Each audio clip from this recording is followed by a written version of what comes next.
Daniel 1:8. Daniel é uma figura emblemática na Bíblia, né? Daniel é a expressão de determinação, de sabedoria, de um homem de Deus, de um homem posicionado, de alguém que não se dobra de maneira nenhuma. Daniel é alguém que me inspira demais. Quando eu leio o livro do profeta Daniel, meu desejo é ser como Daniel. Que homem! Ele dá cada exemplo para a gente, ele passa por cada prova, e ele está sempre colado, e a gente vê uma perseguição na vida de Daniel, e quanto mais ele é perseguido, mais Daniel é exaltado, e mais o nome de Deus é conhecido no reino babilônico. Daniel faz com que reis se comportem como animais por meio do posicionamento dele. Daniel é alguém que não tem de maneira nenhuma receio de falar o que Deus manda, porém, Daniel tem uma sabedoria extrema em falar os recados chocantes de Deus para os reis que ele passou pelo reinado.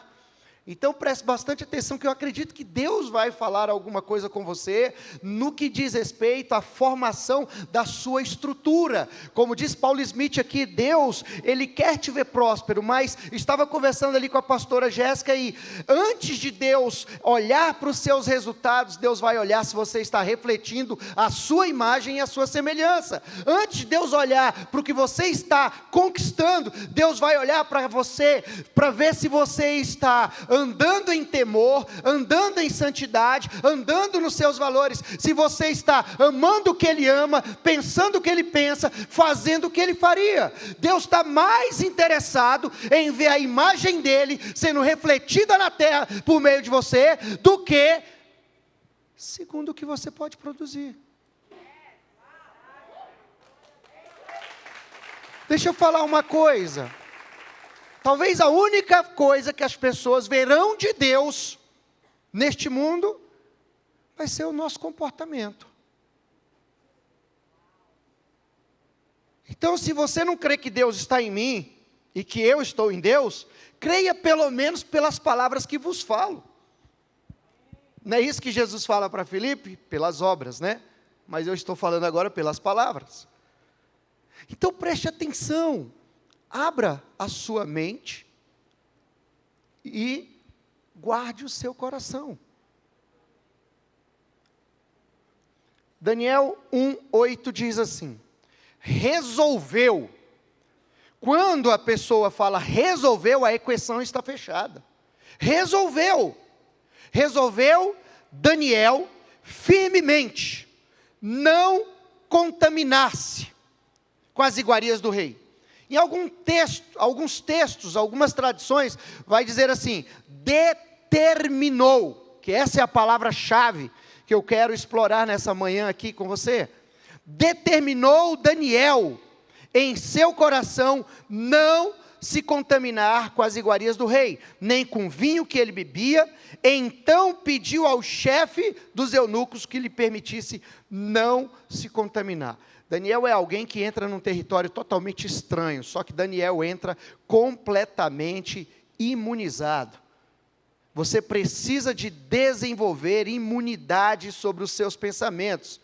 Você precisa blindar os seus pensamentos com temor, com santidade, com valores. Você precisa de entender que Deus não te chamou para uma religião, mas Deus te chamou para um governo, Deus te chamou para uma família, Deus te chamou para o seu reino, Deus te chamou para fazer a diferença. Deus tem um roteiro para cada um de nós. O nosso papel é descobrir esse roteiro, e enquanto isso o inimigo quer bagunçar a jornada, para que eu não encontre esse roteiro. Quanto mais pessoas estiverem em dúvida, confusas, perdidas, mais elas não saberão quem são, o que tem e o que pode fazer. Talvez você venha à igreja todos os domingos e fique perturbado a semana inteira com pensamentos autodestrutivos, com pensamento para destruir a sua vida, a sua família, os seus negócios. Talvez você ande embaralhado, mas eu vim aqui nessa manhã para te dizer que Deus vai te dar uma direção aqui, que você vai blindar os seus pensamentos e vai perceber o inimigo de longe. Deus nos deu ferramentas poderosas para percebermos quando o inimigo se aproxima, quando o inimigo arma.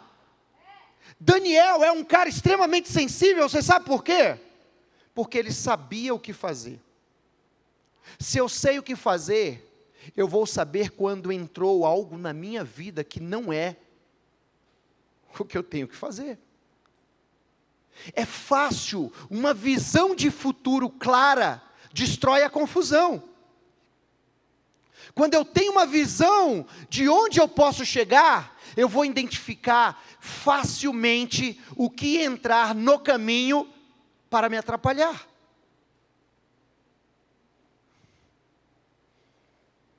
Você está aqui comigo ainda? Daniel é alguém tão fantástico, que nós estamos aqui falando há quase 3 milênios, 2.700 anos, e ele está sendo citado aqui. Diga, atitudes podem levar meu nome para a próxima geração. Esses dias estava vendo o bispo falar aqui, e ele dando um exemplo. Quem é fulano de tal? Eu não sei se você estava nessa mensagem, se você ouviu essa mensagem. Quem é fulano de tal, fulano de tal, fulano de tal? O professor na universidade saiu perguntando quem era determinados nomes na história. E quando ele falou um nome que ninguém conhecia, aí falou, não, nós não sabemos quem é fulano de tal. Por que você não sabe? Porque o nome de quem não determina, de quem desiste, é apagado na história. Fala para o seu irmão, não desista. Todas as vezes que eu desisto, eu sou removido do cenário da representatividade, de ser um modelo, de desenvolver e descobrir novas ferramentas, de poder ajudar pessoas. Eu já passei por alguns processos de desistência em algumas coisas e sofri bastante. Todas as vezes que você desiste de algo que é divino, existe um preço muito alto a ser pago. Trocar o que é eterno pelo que é temporal gera uma opressão, às vezes até geracional.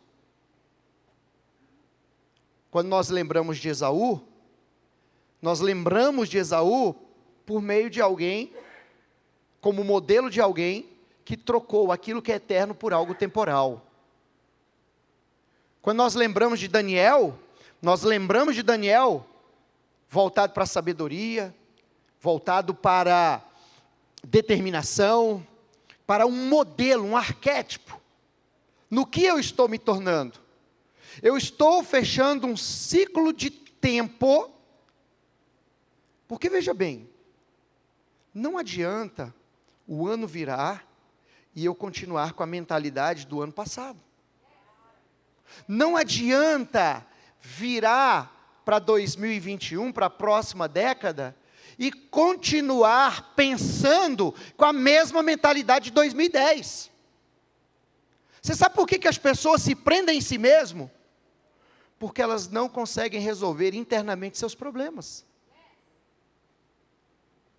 Olha, eu não queria dizer isso, mas eu acredito que existem alguns de nós aqui, que estamos em 2021, praticamente, mas estamos ainda debaixo de acusação, de culpa, de opressão, de escolhas feitas em 2015, em 2010. Então, ou seja, estamos no ano de 2021, mas presos em eventos de 2010, de 2000. O que é isso? Nós chamamos isso de trauma. Houve uma sequela no seu tecido emocional. Houve um trauma. Você tem que entender uma coisa. Pelo menos eu posso falar de 3 porções aqui da sua mente para você ter que trabalhar. Isso não tem como fugir disso. Seja o mais intelectual, seja o mais incauto, ele vai ter que lidar com isso. Que é o seu inconsciente, que é o seu subconsciente e o seu consciente. São as 3 estruturas que a maioria das escolas de psicologia vão trabalhar. O seu inconsciente, você não tem como lidar com ele. Porque o próprio nome já diz, inconsciente. Segundo a doutora Leaf, as informações trafegam em uma velocidade de mais de 400 bilhões por segundo no inconsciente. Como que eu vou lidar com uma estrutura dessa? Já o subconsciente é exatamente aquela região da sua vida, da sua alma, da sua estrutura mental, onde tanto memórias boas como memórias traumáticas, dores, ficam arquivadas. Já o consciente, é isso que você está filtrando agora. Eu estou falando, você está entendendo, você está assimilando, você está vendo onde eu aplico isso, onde eu aplico aquilo, e está tentando enxergar um futuro melhor por meio da informação que você entende através da sua estrutura consciente. Agora, se eu não consigo resolver o sub, e nem sei de onde vem o inconsciente, por que eu vou ficar preso a eles? Eu preciso, a maioria dos estudos vão dizer que 95% nós trabalhamos nesse automático. Somente 5% nós trabalhamos consciente. Então o que eu tenho que fazer? Bombar o meu consciente. Investir no meu consciente, desenvolver o meu consciente, porque tudo que é inconsciente ou subconsciente, quando chegar até o consciente, eu vou ter resposta para resolver. Se você não investir em você, você vai ficar preso dentro de você. Se você não investir em você, você vai trabalhar para quem investiu.